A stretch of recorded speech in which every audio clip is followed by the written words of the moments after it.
Bismillahirrahmanirrahim. Assalamualaikum warahmatullahi wabarakatuh.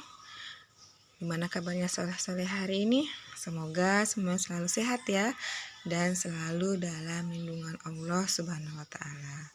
Amin. Dan tentunya soleh-soleh yang selalu harus selalu semangat ya. Oke, soleh-soleh, hari ini kita masuk di pembelajaran tema 5 isu tema 3 tentang manusia dan benda di lingkungannya. Nah, yang ada bukunya silakan buka halaman 78. Sebelum belajar kita berdoa terlebih dahulu ya. Semoga Allah selalu memudahkan pembelajaran yang kita terima hari ini. Oke. Nah, tujuan pembelajaran hari ini, siswa dapat menjelaskan macam-macam bentuk iklan media cetak. Dan yang kedua, siswa dapat mengelompokkan penggolongan materi benda-benda di lingkungan sekitar. Nah, masih ingat tentang iklan kan?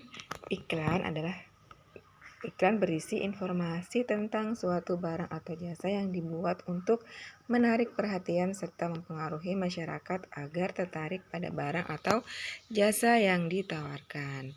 Nah, perhatikan ya, iklan gambar di samping ya. Nah, ini adalah iklan media cetak yang diterbitkan di majalah ya, menawarkan produk buku bahasa Inggris.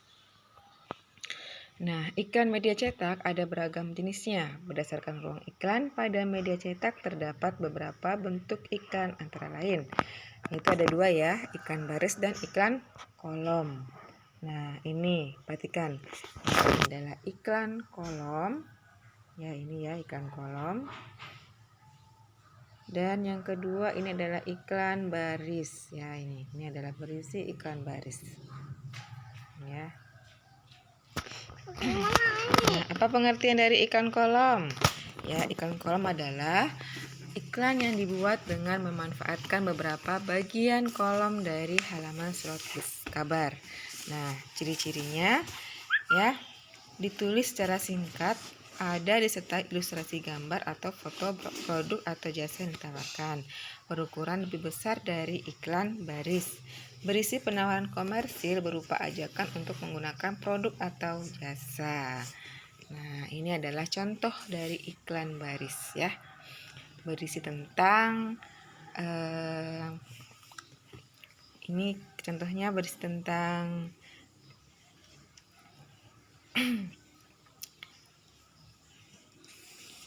sebuah pekerjaan ya, tawaran pekerjaan. Nah, yang kedua adalah iklan baris. Apa itu iklan baris? Itu adalah iklan kecil yang hanya terdiri atas beberapa baris dari biasanya terdapat di surat kabar. Ya, dan biasanya terdapat di surat kabar. Contoh ciri-cirinya disampaikan pada halaman koran khusus iklan dengan kolom-kolom yang dikelompokkan berdasarkan jenis barang yang diiklankan.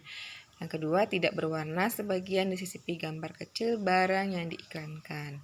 Yang ketiga, ditulis secara singkat terdiri dari 2-4 baris, hanya memuat informasi penting saja. Seringkali kata disingkat untuk menghemat tempat dan biaya iklan. Yang keempat, disisipkan nomor telepon pengiklanan yang dapat dihubungi. Ya, contohnya iklan baris adalah ini ya. Ayo ke sekolah dengan tas Neosport ya. Perhatikan ini disisipi gambar kecil ya, gambar tas. Nah, perhatikan ini iklan ya. Iklan masker. Nah, masker berfungsi untuk menyaring udara yang kita hirup. Nah, makanya kalian harus menggunakan masker untuk menjaga kesehatan kalian. Nah, udara merupakan komponen penting kebutuhan makhluk hidup di bumi. Udara merupakan campuran karena terdiri dari unsur-unsur dan senyawa-senyawa. Nah, unsur yang menyusun udara beberapanya diantara adalah ada oksigen atau O2, nitrogen ya, simbolnya N, hidrogen, simbolnya H, ozon, simbolnya O3, dan gas-gas lainnya. Nah, kita akan ya, nih adapun senyawa yang menyusun udara antara lain karbon dioksida atau CO2 dan sejumlah kecil gas pencemar seperti karbon monoksida, CO atau sulfur oksida, CO2, SO2 dan nitrogen oksida. Nah, apa perbedaan unsur dan senyawa? Ya, kita kemarin sudah belajar ya, sekarang sudah kami lihat kembali. Secara umum, benda-benda yang ada di lingkungan sekitar kita dalam kurung yang berupa materi balas. Ya, secara umum benda-benda yang ada di lingkungan sekitar kita ya berupa materi. Nah, itu dapat dibedakan menjadi dua, yaitu zat tunggal dan zat campuran. Zat tunggal adalah zat yang terdiri dari satu jenis atau sejenis materi. Zat tunggal dapat juga diartikan zat murni. Nah, contohnya zat tunggal ini adalah unsur dan senyawa. Ya, apa itu unsur? Ya, unsur adalah zat tunggal yang sudah tidak dapat diuraikan menjadi zat lain. Yang lebih sederhana lagi, contohnya unsur yang berupa gas yaitu nitrogen dan oksigen, hidrogen, ozon, dan helium. Contoh unsur yang berbentuk padat itu adalah logam dan non-logam. Contoh unsur logam yaitu adalah aluminium, besi, emas, tembaga, perak. Contoh unsur non-logam yaitu adalah karbon, fosfor, iodin, dan belerang. Nah, senyawa. Apa itu senyawa? Itu adalah senyawa yang berbentuk senyawa itu adalah zat yang tersusun atas dua unsur atau lebih yang bergabung melalui reaksi kimia. Contohnya adalah air ya, unsur. Ini adalah air. Air ini terbentuk dari dua jenis unsur yaitu oksigen dan oksigen. Nah, contoh senyawa yang sering kita temui di dalam kehidupan sehari-hari ini adalah ada garam dapur.